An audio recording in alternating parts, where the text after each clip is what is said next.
Y'all check this out. Oh, isn't this thing beautiful? Wait. Yeah. The Ultimate Sneaker Book and the World's Greatest Sneaker Collectors.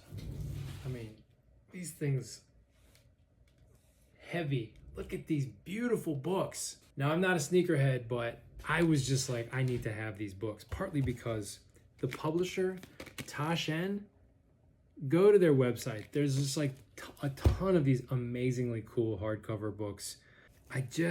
My family didn't have the money to get me like killer Jordans and Reebok pumps and all this stuff in the 90s, but I just love this stuff. And I'd love to make a video one day, like a YouTube video where I just talk to sneakerheads and we just vibe out for a while. These books were written by Simon Wood. He goes by Woody. He's on Instagram, and he's the editor-in-chief of a magazine called Sneaker Freaker. So he like compiled a ton of his magazine stuff in here, and he just talks to lots of people, and there's just a ton of pictures of all of these awesome sneakers, and there's articles. And if you love sneaker, I mean, this is sneaker porn for sure. Let's see if you can see. It's organized by like sneaker history. He does history on the Yeezys and a ton of Adidas, the Reebok pumps. There's a whole section on Jordans, and there's a section on hip hop and sneakers, and he does Vans and Converse and New Balance, and it's just so rad.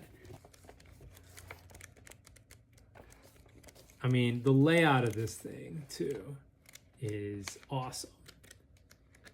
And I know there's like a, pretty heavy connection between like basketball and sneakers or hip hop and sneakers, but lots of stuff on cross trainers and running and outdoor stuff as well. When I was growing up, like Reebok pumps, I remember when the pumps came out. Dominique Wilkins, Sean Kemp in the NBA, they had them, right? We couldn't afford them, but I mean, look at this. It's all about the pumps. I didn't know that the tennis guys were wearing the pumps too. They talk to the guy, this guy who like made the pumps, and they show you like some of the technology behind it. Super cool. But when I got this book, I went straight to the Jordan section. Again, we didn't have enough money to get me some Jordans when we were growing up. They were expensive. I mean, people getting shot over Jordans sometimes, but the Jordan 1s will forever be like, it's one of my favorite, just aesthetically coolest looking shoe ever. So there's like an entire section on Jordans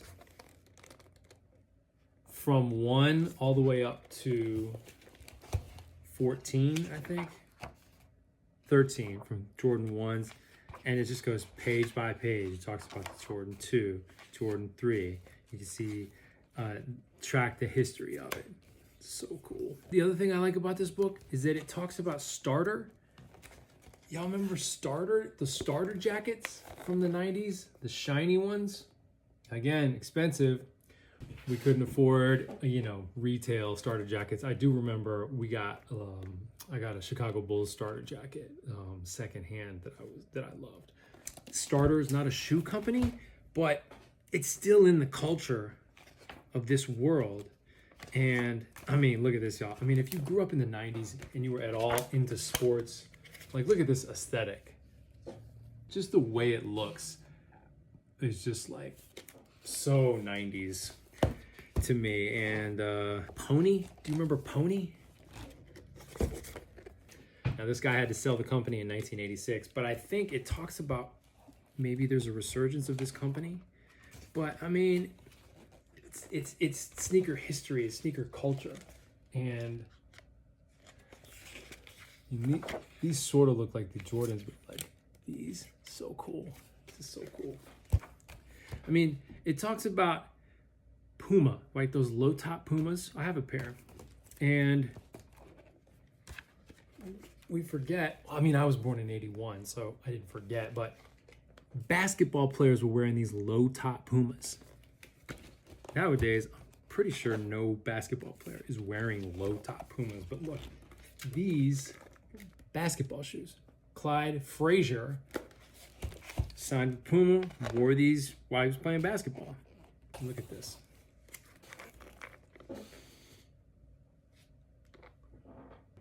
And of course, Converse OG tennis shoe, or the OG sneaker.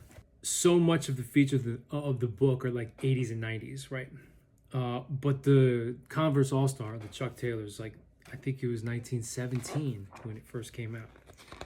And according to this book, the Chuck Taylor All-Star is by far the highest selling sneaker of all time. Now, I've looked on some websites to know if that's true. Air Force Ones and the Jordans have sold a ton of sneakers. So I'm not sure if there's like a definitive place to look to see which sneaker has sold the most, but I have 2 pairs of Chucks. I love these things. Back into the old school technology they were using. I think this is Chuck Taylor, and he loved them, and then they named them after all these different iterations of the Chucks over the years. Only thing, it doesn't have my beloved Adidas Sambas. It talks about the Adidas Superstars, Run DMC, right? My Adidas, but not the Sambas. I feel like the Sambas should be considered in sort of an all-time list. Check this out. World's greatest collectors. Are you kidding me? I mean, look at this. 2.2 million. Those are the Air Jordan 13S 98 NBA Finals game. They sold at Sotheby's for 2.2 million. Are you kidding me? Nike Air Yeezys, 1.8 million. Jordan 1s at Sotheby's, 560,000.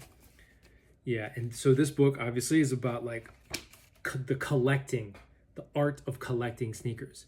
And there's almost 40 collectors in this book. And they just go into a deep dive of their collection and how they go about procuring these sneakers, how much they're worth in some cases, what some of their rarest sneakers are. Chicks with kicks. So these girls have over 6,000 pairs, and I think I read this in their article that some of the executives from Nike were like calling them like, how did you get that pair? Like, those are one of one, like, prototypes unreleased. And they're like, the girls were like, I'll never tell. I'll never reveal my sources. How these people have come to have such incredible collections is amazing. And the pictures in here, the pictures are great. Nike Air Force One unreleased sample. It's just beautiful, beautiful, beautiful. Sneaker obsessions. Basketball collectors. Outdoor collectors. Running collectors. Skate collectors. All right, let's take the cover off. Oh, cool. I didn't even realize this. Even the hardcover is well designed.